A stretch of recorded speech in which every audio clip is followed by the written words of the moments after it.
नमस्कार, मैं हूं अजय शर्मा और आप देख रहे हैं दृष्टि सागर। आज हम बात करने जा रहे हैं एक ऐसे नेता के बारे में जो हमेशा अपने बिगड़ैल बोल के लिए फेमस है, या तो यूं कहें कि जानबूझकर ऐसा बोलते हैं जिससे कि अपनी तरफ ध्यान अट्रैक्ट कर सके, खींच सके। मैं बात कर रहा हूं स्वामी प्रसाद मौर्य की। स्वामी प्रसाद मौर्य समाजवादी पार्टी में राष्ट्रीय महासचिव हैं। पहले कभी बीजेपी में भी हुआ करते थे, उससे पहले कभी बसपा में भी हुआ करते थे। यानी कि यात्राएं इनकी चलती रहती हैं अपनी अपनी राजनीतिक हितों के कारण। आज उन्हीं के बारे में बात कर रहे हैं। इन्होंने कहा है इस देश को 3 गद्दियां लूट रही हैं। पहली गद्दी है राजगद्दी, यानी कि प्रधानमंत्री और मुख्यमंत्री की गद्दी। दूसरी गद्दी है मठ की गद्दी, यानी कि शंकराचार्य, मंदिर, पुजारी, पंडित, महंत, इनकी गद्दी। और तीसरी गद्दी है सेठ की गद्दी, यानी कि अडानी और अंबानी की गद्दी। इसके बाद से चर्चाएं शुरू हो गई हैं, क्यों आखिरकार स्वामी प्रसाद मौर्य इस तरह के बयान देते हैं या फिर बयानबाजी करते हैं। पहले भी वो रामायण की चौपाई को लेकर बयानबाजी कर चुके हैं, जिसको लेकर काफी तमाशा हुआ था देश के अंदर। हम इसी सब्जेक्ट पर बातचीत करने के लिए पहुंचे हैं दूधेश्वर नाथ मठ मंदिर के महंत श्री नारायण गिरि जी महाराज जी के पास। उनसे जानेंगे। महाराज जी, जैसे आपने सुना स्वामी प्रसाद मौर्य इस तरह की बात कर रहे हैं, जी कैसे देखते हैं आप? देखिए, ना तो वो स्वामी है, ना वो प्रसाद है, और मौर्य का नाम भी मतलब एक तरह से वो बदनाम कर रहा है जी। विकृत मानसिकता वाला व्यक्ति है। बीजेपी में था तो मैं देखा कि गाजीपुर में हमारा मठ है जी। वहां पर महाराज श्री हमारा परम पूज्य परम आदरणीय भवानंद एती जी महाराज जी। तो वहां आके मेरे सामने रात्रि आके बोलने लगा, महाराज सनातन धर्म ने जो है पूरा देश को बचा रखा है, एक कर रखा है, एक कर रखा है।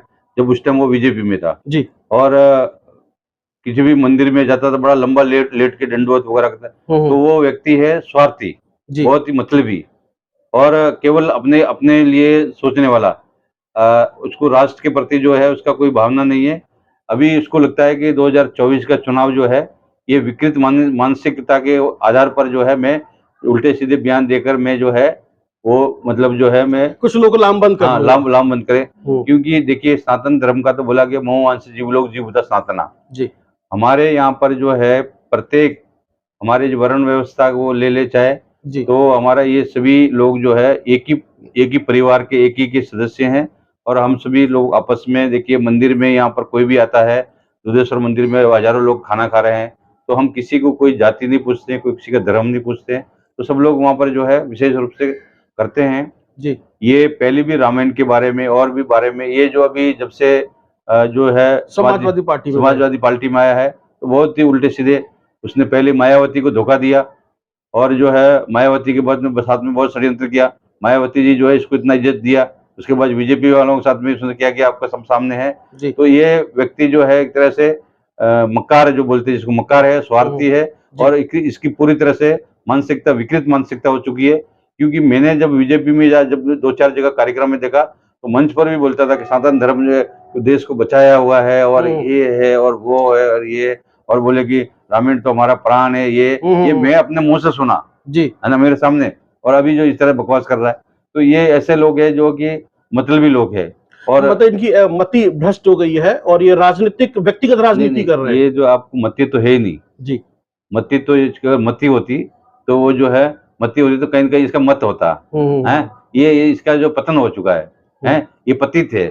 ये पावन जो हमारे मतलब मान लीजिए समाज से वंचित लोग है वो पावन लोग है जी। हमारे महात्मा गांधी जी ने बोला कि ये हरिजन है जी, ये हरि के जन है जी। हम लोग हरि के जन ने बोले हरिजन है, उनको इतना सम्मान दिया कि जो है ये मतलब ईश्वर का अवतार के रूप में उनको बोला गया।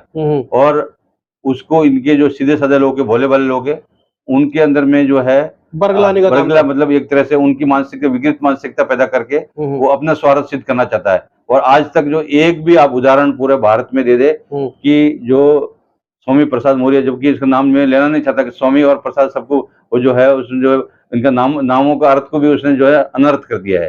तो इसने जो है एक भी व्यक्ति उत्तर प्रदेश में आप ढूंढ के ले आओ जिसको जो है पिछड़े वर्ग के किसी भी व्यक्ति को इसने किसी भी प्रकार की मदद की हो। बहुत ही मक्कार आदमी है और हमेशा दुत्कारता है।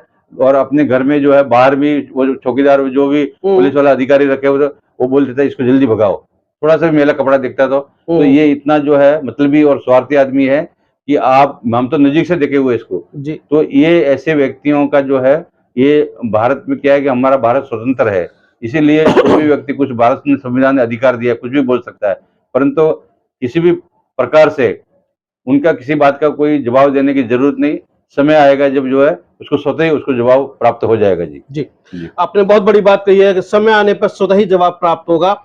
ये जो स्वामी प्रसाद मौर्य की राजनीति है जिसके अंदर वो हिंदुओं को बरगलाने की कोशिश कर रहे हैं, उनके अंदर बंटवारा करने की कोशिश कर रहे हैं। जैसे आपने बोला कि 3 गद्दी की बात कर रहे हैं जी, तो 3 गद्दी तो उसके साथ भी लगी हुई है, जैसे महाराज जी मतलब जैसे 3 गद्दी इसके साथ भी कैसे लगी हुई है। एक तो उसने प्रसाद, जी, प्रसाद मतलब जो है वो मठ से ही प्रसाद मिलता है, मंदिर से मिलता है। जी, फिर स्वामी, जी, स्वामी भी मठ मंदिर भी होते हैं जी, ना जी। मौर्य, मौर्य साम्राज्य था जी, देश के अंदर में जो है मौर्य साम्राज्य बहुत बड़ा जो मगध का राजा था, एक राजगद्दी वाली बात है। राजगद्दी के अंदर था। जी, तो ये जो तीनों चीज जो ये कह रहा है, ये तीनों चीज इनका स्वयं अपना अपमान करता है कि कुछ ऐसे लोग जो कालिदास जी ने बोला है ना कि भाई एक ऐसा मूर्ख था जो कि जिस डाली पे बैठा है उसी डाली को काट रहा है, तो ये स्वामी प्रसाद मौर्य कर रहा है, यानी अपने ही नाम का अपमान कर रहे हैं, जो उनका नाम का अर्थ है। महाराज जी जैसे अभी बहुत सारे बयानबाजी चलती रहती है, स्वामी प्रसाद मौर्य कभी कुछ कहते हैं, अक्सर देखा है सनातन धर्म को टारगेट करते रहते हैं जब से कि समाजवादी पार्टी में आए, उन्हें लगता है कि शायद इससे कुछ उनको राजनीतिक रूप से फायदा होगा। अभी उन्होंने कहा, एक और स्टेटमेंट है उसके अंदर कि भारतीय जनता पार्टी हर मस्जिद के अंदर एक मंदिर ढूंढ रही है, यदि वो ऐसा करेगी तो हम हर एक मंदिर के अंदर बौद्ध मंदिर ढूंढेंगे। देखिए हमारे जो बुद्ध भगवान जो है वो भगवान विष्णु का अवतार है जी, और वो एक क्षत्रिय घर में जन्म लिया जी, सिद्धार्थ उनका नाम था, एक राजा थे वो, और बिहार के राजा मतलब पूरे जो है सम्राट, चक्रवर्ती सम्राट, उसके बाद उन्होंने मतलब संन्यास लेके भिक्षुक बने ना जी, समाज को जो है ऊंच नीच को बैलेंस संतुलन बनाने के लिए। तो उन्होंने जो है उनका सिद्धांत में ही ये था कि एक तरीके से उनके सिद्धांतों का अपमान कर रहे हैं स्वामी प्रसाद मौर्य। नहीं, उनका सिद्धांत जो बौद्ध का सिद्धांत था उनका था, बौद्ध का सिद्धांत था कि प्रत्येक व्यक्ति जो है चाहे वो मतलब छोटा है बड़ा है, जो भी हमारी साधन है जो भी चीजें हैं वो हर व्यक्ति तक पहुंचना चाहिए जी। उनका सिद्धांत को जो बौद्ध का सिद्धांत को लेकर मोदी जी, योगी जी, अमित शाह जी ये लोग चल रहे हैं, ये सर्वजन हिताय सर्वजन सुखाय, मायावती जी वगैरह लेके, ये तो उनका सरासर जो है भगवान बौद्ध का एक तरह से अपमान कर रहा है ना जी। और ये इस तरह से मान लीजिए कि ये कहते हैं कि हर मस्जिद हर बीजेपी वाले हर मंदिर में मस्जिद ढूंढ रहे हैं। यहाँ पर करीब 30,000 आक्रमणकारियों ने, जो कि प्राचीन समय में हमको जो है ये मंगोलिया के एक बहुत बड़े विद्वान से बात हुआ जी, तो वो विद्वान बोला कि महाराज हमारे वहां पर ऐसा होता था प्राचीन समय में जी, जब कोई यहाँ डाकू गायब होता था जी, कि देश में जब मंगोलिया से डाकू गायब होता था तो हम कहते थे कि भारत में कहीं वो राजा बन गया होगा, बादशाह बन गया होगा। अच्छा। तो ये लुटेरे थे, डाकू थे ये जो आए, और इन्होंने आके 30,000 मंदिर को तोड़ा जी, और उसमें जो है मस्जिद बनाया। हम 30,000 मंदिर की बात नहीं कर रहे, ना हम उसका कोई विषय उठ रहे, हम कह रहे हैं कि जैसे इनका मक्का मदीना उनका सम्मान है, वैसे ही हमारा काशी विश्वनाथ, जैसे ही हमारा जो है कृष्ण जन्मभूमि, जैसे राम जन्मभूमि, ज्ञानवापी वगैरह, ये सब हमारे सम्मान, हमारे हिंदुओं का मान बिंदु, जो वैदिक सनातन धर्म है उनका मान बिंदु है। तो ये 3 मंदिरों का हम विषय करें तो मुसलमान अपना जो है स्वेच्छा से, क्योंकि ये मुसलमान सब कहते हैं कि हमारा डीएनए जो है ये मूल में हम सनातनी हिंदू है, तो ये सब डीएनए स्वीकार करते हैं। हर चैनल पर जो है मुल्ला लोग बोलते हैं और ये इस बात को स्वीकार भी करते हैं। जब उनका डीएनए एक है तो इनको जो है जो आक्रमणकारी, जो डाकू थे, आक्रमणकारी थे, उन्होंने जो विध्वंस किया तो वो गलती, जो उनको गलती हुआ तो उन्होंने बोले जी उन डाकुओं से गलती हुआ, हमारे पूर्वजों को गलती नहीं हुआ जी। जो ओवैसी जो है अपने हैदराबाद वाला, वो बोलते हैं कि राम हमारे भी पूर्वज थे, वो अपने भाषण में भी बोल चुका है जी जी जी। तो जब ये अपना पूर्वज राम को मानते हैं, अपना जो है अपने डीएनए एक मानते हैं, तो फिर जो है इनको विवाद खत्म करने के लिए स्व इच्छा से बोले जी राम जन्मभूमि तो अदालत ने सुलह कर दिया, अब आप ये दोनों मंदिर आप ले ले, क्योंकि आज नहीं तो कल वहां सब चीज मिल रहा है। तो हम लोग हमेशा वैदिक सनातन हिंदू लोग जो है वो शांति प्रिय है, भारत के संविधान का सम्मान करते, न्यायालय का सम्मान करते, तो हम लोग जो है भारत का जो संविधान है, जो भारत का न्यायालय है, उसके माध्यम से ही हम ये तीनों मंदिर वो प्राप्त करेंगे।